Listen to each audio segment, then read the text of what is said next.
राधे राधे दोस्तों, आज हम चातुर्मास या देव सोने के 4 महीनों के बारे में बताएंगे कि इन 4 महीनों में क्या करें क्या ना करें, देव कब सोते हैं कब जागते हैं तथा इन 4 महीनों में कौन से नियम ले सकते हैं जिनसे आपको 4 महीनों का पूर्ण फल प्राप्त हो।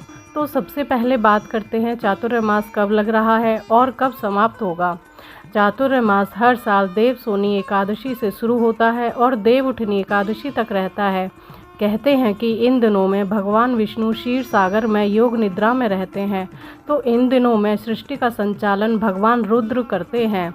इन दिनों में पूजा पाठ में भी बदलाव होता है, जैसे कि इन दिनों में हम भगवान की भक्ति तो कर सकते हैं, उनका नाम जप सकते हैं, भजन कीर्तन कर सकते हैं, रोज की पूजा पाठ माला जाप सब कर सकते हैं।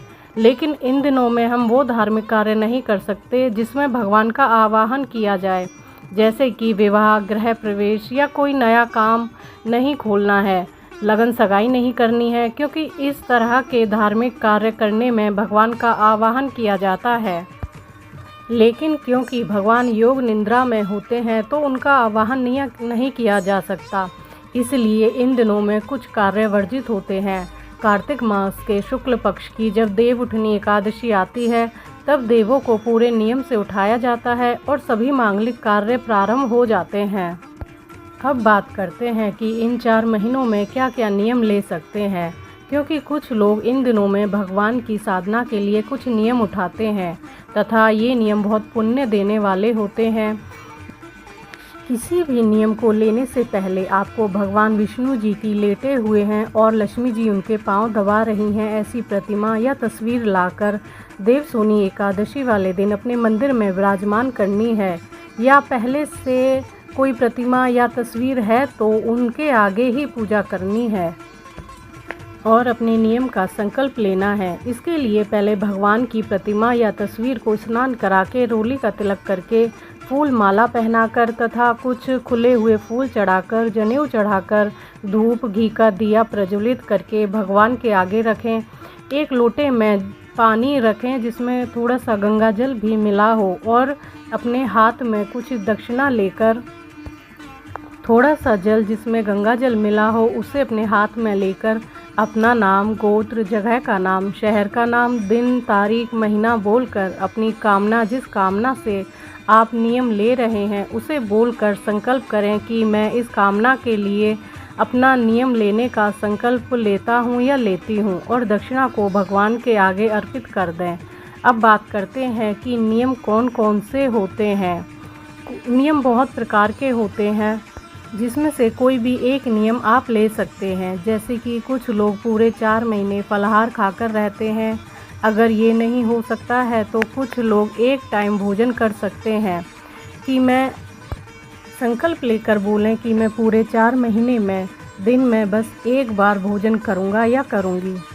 कुछ लोग हर महीने का अलग नियम भी करते हैं जो पुराणों में भी दिया गया है। जैसे सावन के महीने में हरी पत्तेदार सब्जियां नहीं खानी चाहिए, भादों के महीने में दही नहीं खानी चाहिए, कुआर के महीने में दूध नहीं पीना चाहिए, और कार्तिक के महीने में 2 दलों से उगने वाला अन्न या किसी भी एक अन्न का प्रयोग छोड़ सकते हैं। इसके अलावा आप 4 महीनों में गुड़ का भी त्याग कर सकते हैं। आप नियम लें कि आप गुड़ या गुड़ से बनी किसी भी चीज़ को 4 महीने में नहीं खाएंगे। इसके अलावा आप तेल का भी त्याग कर सकते हैं, लेकिन खाने में तो तेल डलता ही है, तो इसको आप इस प्रकार से कर सकते हैं कि 4 महीनों में हम अपने शरीर पर या सिर पर तेल का प्रयोग नहीं करेंगे।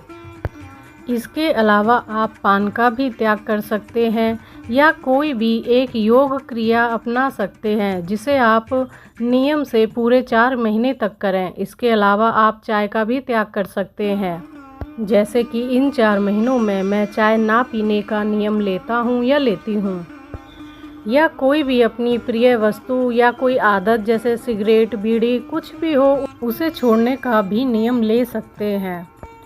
इसके अलावा प्याज, लहसुन त्याग सकते हैं, चावल भी त्याग सकते हैं, मूली का भी त्याग कर सकते हैं। इनमें से जो कुछ भी वस्तु आप छोड़कर अपना नियम ले सकते हैं।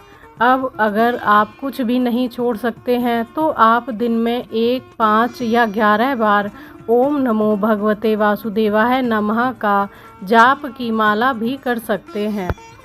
ये उत्तम नियम है। यदि आप माला नहीं कर सकते हैं तो दान दे सकते हैं। ये भी एक नियम है कि किसी भी ब्राह्मण को रोज़ दूध का दान या अन्न का दान दे सकते हैं। जैसे कि किसी ब्राह्मण परिवार का 1 महीने के आटे का दान या सब्जियों का दान, फल दान कर सकते हैं, या मंदिर में जाने का नियम ले सकते हैं कि हम नंगे पैर रोज़ मंदिर तक जाकर शिवजी पर जल चढ़ाएंगे। तो ऐसे बहुत से नियम हैं जिनमें से कोई एक नियम करके आप विष्णु भगवान की कृपा पा सकते हैं। तो दोस्तों, ये चातुर्मास की संपूर्ण जानकारी थी। आशा करती हूँ कि आपको अच्छी लगी होगी।